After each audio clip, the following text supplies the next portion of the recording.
Si tu penses que nos enfants sont en danger, si tu es soucieux du bien-être de ton enfant, alors bienvenue dans cette vidéo.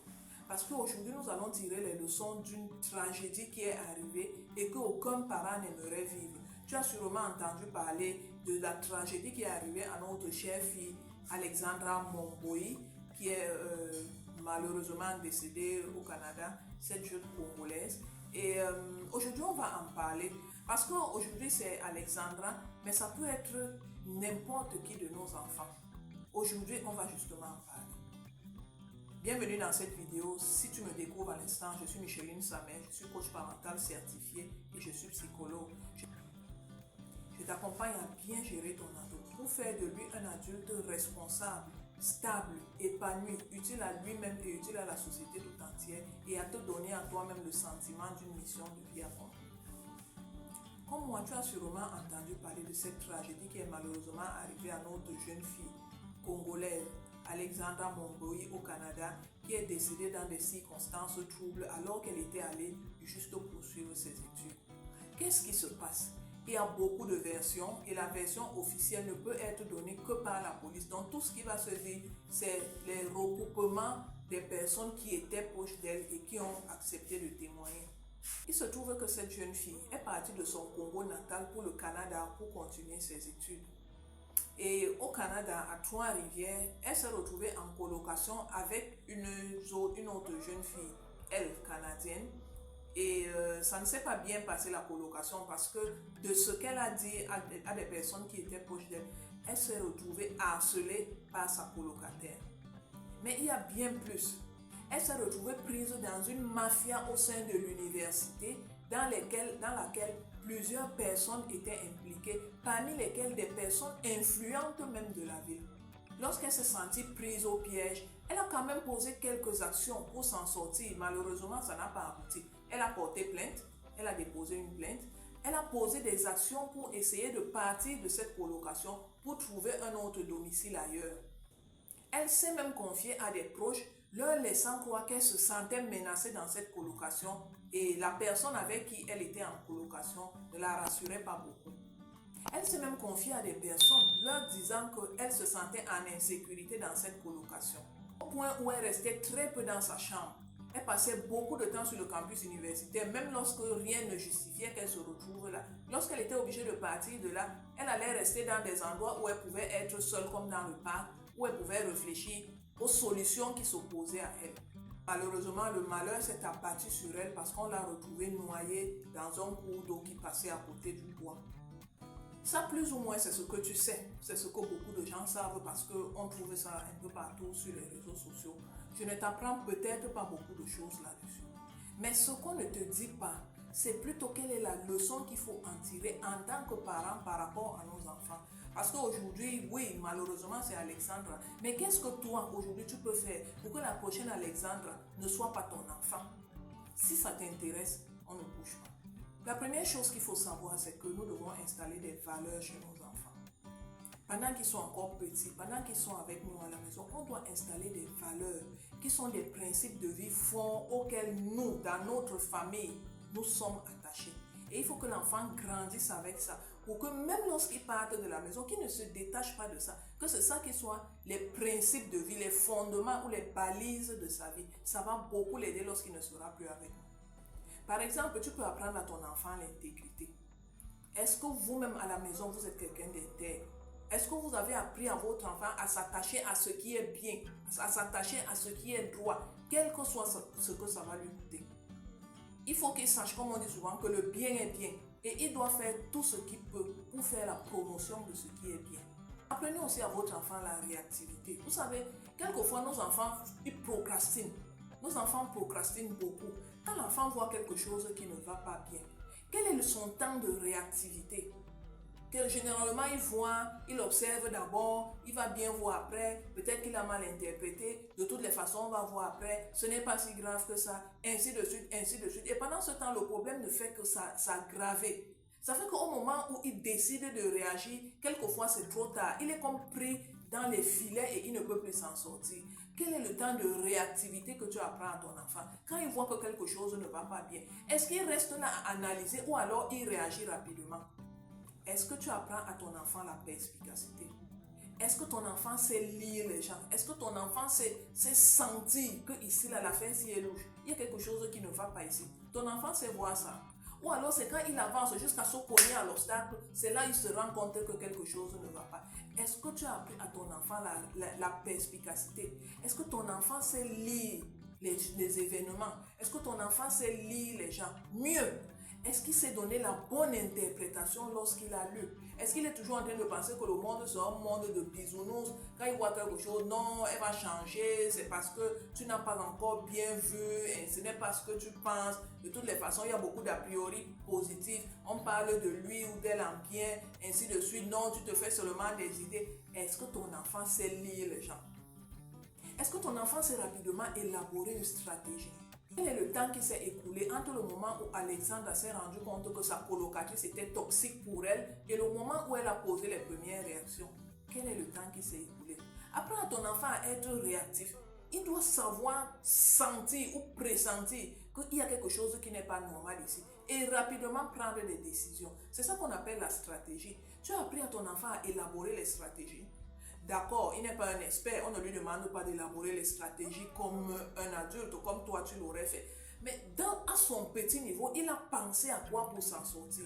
D'accord, il peut crier au secours, les gens peuvent l'aider, ainsi de suite, mais lui-même a pensé à quoi? Qu'est-ce qu'il peut faire? Dans le cas d'Alexandra, par exemple, elle a très bien fait, elle ne restait plus beaucoup à la maison. Elle passait beaucoup de temps sur le campus, même quand rien ne justifiait qu'elle soit là, elle passait beaucoup de temps là-bas. Et quand elle était obligée de sortir, elle faisait juste un petit tour à la maison, elle allait rester dans le parc. Et quand il fallait vraiment qu'elle rentre à la maison, elle s'enfermait dans sa chambre. Oui, elle a pris quand même quelques actions. Est-ce que toi, ton enfant peut faire ça? Ton enfant tout seul, sans communiquer avec toi, est-ce qu'il est capable d'analyser une situation, de sentir qu'il y a un danger, de concevoir un plan, même quand ce n'est pas un bon plan? Est-ce qu'il est capable de concevoir quand même un plan et de poser quelques actions pour qu'on vienne l'aider plus tard? C'est très important. La deuxième chose à laquelle il faut veiller, c'est la communication. Quelle est la qualité de la communication avec ton enfant? C'est très important s'il faut que l'enfant parte loin de chez toi. Parce que si vous n'avez pas une bonne communication, soit il ne va pas te dire les choses pour ne pas t'inquiéter, soit il ne va pas te dire les choses parce que tu vas bavarder, tu vas gronder, il ne va pas te dire les choses parce que tu vas le menacer. Quelle est la qualité de votre communication? Est-ce que l'enfant est rassuré de te dire les choses? Lorsque l'enfant va même loin de toi et qu'il te pose une question, au lieu de lui donner des indications pour qu'il se retrouve, tu commences plutôt à lui dire, mais tu devrais déjà savoir ça. Pourquoi tu poses ce genre de questions bêtes? Et toi-même, tu te dis que quoi? Ainsi de suite. Quelle est la qualité de vos communications? Est-ce que ton enfant est rassuré de venir te parler? Est-ce qu'il n'a pas peur que tu vas lui rentrer dedans? Est-ce que tu penses que Alexandra a dit à sa maman au Congo qu'elle était mal à l'aise dans cet endroit? Elle a posé des actions parce qu'elle a demandé à d'autres personnes de commencer à lui chercher une chambre ailleurs. Elle a posé des actions. Mais est-ce que sa maman était informée qu'elle se sentait menacée? Est-ce que sa maman était au courant? Est-ce que sa maman était au courant qu'elle s'était retrouvée dans une situation dangereuse, même pour sa vie? Parce qu'elle aurait dit même à certaines personnes que telle que l'affaire s'y continue, elle sent qu'elle est déjà morte. Mais est-ce que sa maman savait ça? Moi, je pense que sa maman ne savait pas. Ou alors, elle lui a juste laissé entrevoir que ça n'allait pas très bien. Mais elle n'a pas donné à sa maman tous les détails. Elle ne lui a pas donné la gravité parce qu'avec son instinct de maman, elle aurait posé des actions. Même si ce n'était pas pour partir du Congo, pour arriver au Canada. Elle aurait peut-être appelé des gens qui auraient appelé, qui auraient veillé, qui auraient intervenu. C'est l'instinct d'une maman. Elle ne pouvait pas rester jusqu'à ce qu'on vienne lui dire que son enfant a disparu et qu'elle ne sache même pas que l'enfant vivait une situation compliquée. Quelle est la qualité de ta communication avec ton enfant? Il faut rassurer ton enfant pour qu'elle n'ait pas peur de parler. Même si elle a commis une bêtise là-bas, c'est un enfant, c'est humain, elle est encore en apprentissage. Même nous les adultes, nous commettons des bêtises. Donc, qu'elle n'ait pas peur que tu vas la déchirer. Rassure-la que quel que soit ce qui se passe, qu'elle revienne te parler. Parce que lorsqu'elle le fait, on peut encore rattraper. Si l'enfant a peur que tu vas lui rentrer dedans et qu'elle ne parle pas et que le pire arrive, finalement, qui a perdu? C'est toi qui n'as plus d'enfant. Donc, rassure ton enfant. Instaure la communication. Pose les actions pour qu'elle soit spontanée à venir te parler. Et l'autre chose sur laquelle je voulais insister, toi-même en tant que parent, il faut savoir lire ton enfant. il faut savoir lire ton enfant. Lorsque ton enfant te parle, est-ce que tu sais analyser le son de sa voix? Ou bien tu écoutes juste ce qu'elle te dit? Est-ce que sa voix tremble? Est-ce que lorsque vous vous parlez, si c'est un appel vidéo, est-ce qu'elle a un regard fuyant? Apprends à lire ton enfant. Est-ce qu'elle a même maigri? Regarde comment elle est. Elle présente comment. Est-ce qu'elle a cette joie de vivre que tu connais souvent? Est-ce qu'elle blâme? Ou alors elle est devenue brusquement trop sérieuse, trop renfermée. Elle donne des démises-informations. Quand tu soulèves un sujet, elle te dit 2 phrases. Elle-même glisse de l'autre côté pour créer une nouvelle conversation là-bas. Il faut savoir lire ton enfant. Ça, c'est des choses qui peuvent attirer ton attention. Elle ne te parle jamais de ses amis. Elle ne te raconte jamais sa journée. Quand toi-même tu veux poser la question, elle reste très vague. Ça veut dire qu'il y a des choses qu'elle n'aimerait pas que tu saches. Est-ce que tu as lu ton enfant? C'est très important parce que quelquefois l'enfant veut même parler, mais il ne sait pas par où commencer.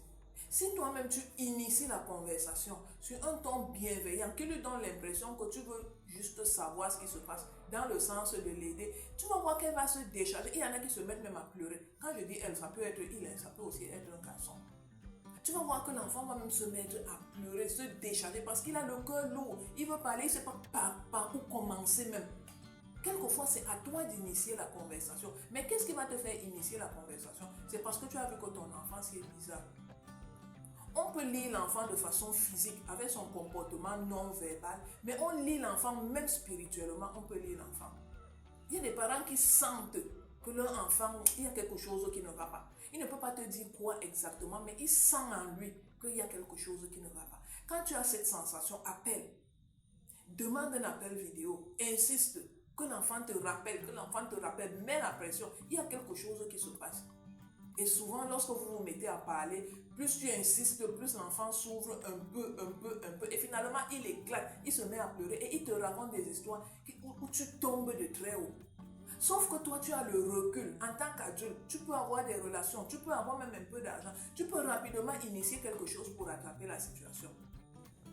Ça, c'est la partie qu'on n'a pas beaucoup abordée sur les réseaux sociaux. Les gens aiment bien le buzz. Oui, Alexandra Mongoï, ainsi de suite. Ça fait le buzz, c'est très bien.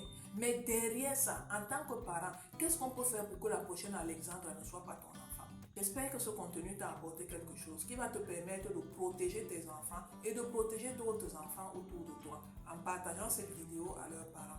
Si tu as besoin d'un accompagnement personnalisé, n'hésite pas à me contacter. Je serai très contente de te recevoir. Nous aurons un appel stratégique gratuit qui va nous permettre de mieux comprendre ton problème, pour nous permettre aussi de voir comment proposer un accompagnement qui te correspond. À la prochaine dans une autre vidéo. Bye bye.